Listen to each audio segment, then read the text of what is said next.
Hello and welcome to Red Gaming Tech. My name is Amata. Today is the 11th of October, and this time I'm bringing you something a little bit different, as there has been a rather interesting article posted on Gamer Sutra about how the Pokemon iconic designs are actually born, and how each individual Pokemon goes through the design process and the actual process of deciding which ones to pick, which ones to chuck, and so forth.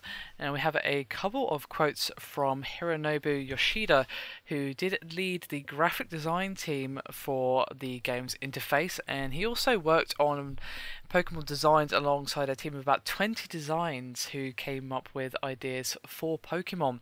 Now, of course, the main star of Pokemon has always been Pikachu, and has pretty much been its mascot for the last bajillion years.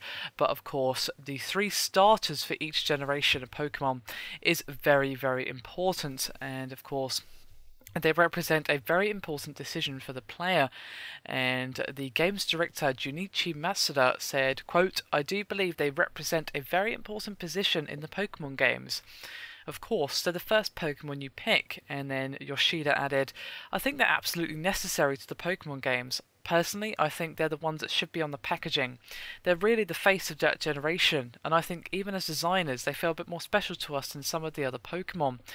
However, it's not just about the aesthetics of the particular design. The starters are also very important in how to basically teach players how to play the game in fundamental ways, and of course that is rather a challenge to accomplish through visual design. And of course, as well as introducing the player to the basic mechanics and concepts of the new world that they find themselves in, they're also teaching them about basic moves, levels, and just general gameplay in case they are new to it. Of course, for a lot of us, these mechanics are very familiar indeed, but if you are new to the franchise or you haven't played it in a while, it just gives you that basic introduction, and also of course introduces you to the current region, because apart from Black and White 2, of course, each generation of Pokemon gives you a new generation and a new generation of Pokemon to play with.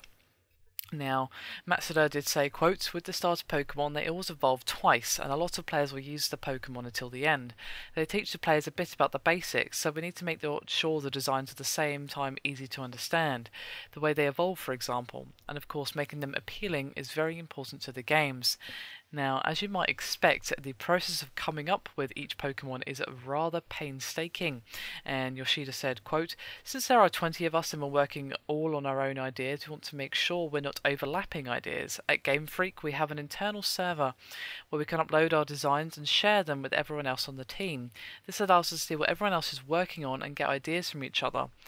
And getting a Pokemon selected for the final roster, as in it will be officially included in the game, in the Pokedex and all that good stuff, is not what you would call simple." And Yoshida said, quote, "It's very difficult work every time. There are probably 5 to 10 times the number of ideas that are rejected as the ones that make it into the final design. So it's a very difficult process. And as you might expect, they do actually have a committee of about 5 people who will then decide which designs will go into the game and which ones unfortunately would not make the cut."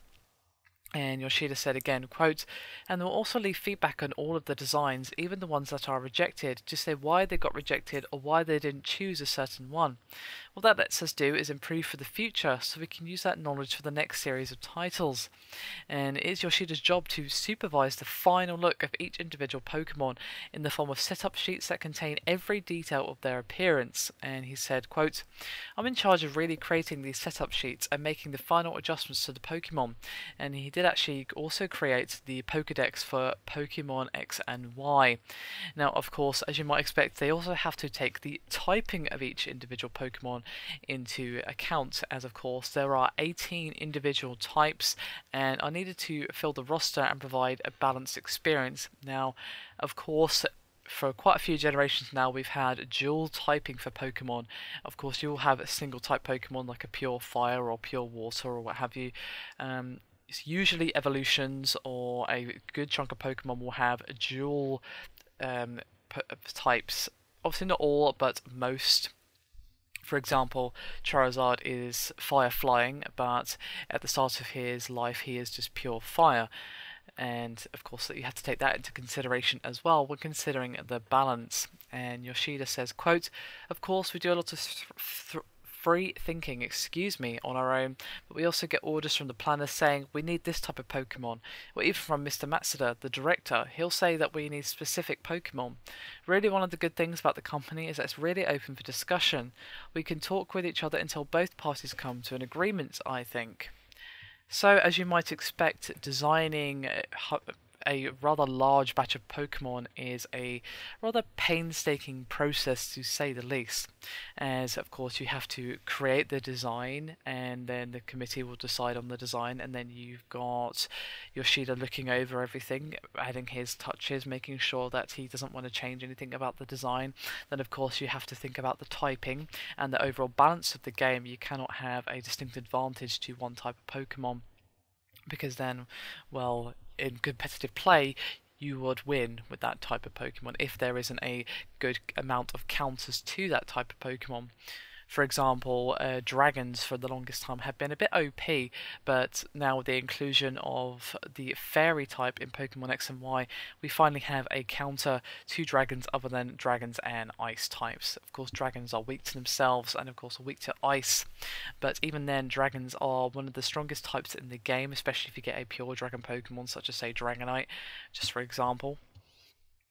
So now we have another counter to that particular typing, which does add a bit more balance, and of course you have to think about that with every single type in the game, and they've added more types as they've gone on. Of course, in the beginning we had a fairly limited selection of types, but then as we went on we had such as, well, we had dark Pokemon added, and then of course we've now had the fairy type added, and just so many different Pokemon have been added, and of course the more types you add, the more complicated it is to actually achieve that very delicate balance, and of course the more difficult it is to actually fill the Pokedex with a nice variety of Pokemon, so you're going to have a varied team and have plenty of choices if you wish to have a certain type of Pokemon on your particular six-man team for taking down the Elite Four or what have you. So there you go, a rather interesting insight into the development process of Pokemon, and of course leads rather nicely into the Pokemon X and Y release, which I'm sure many of you are rather excited about. I know I am, to say the least. So yeah, I hope you've enjoyed it. Thank you very much for watching, and I'll see you next time.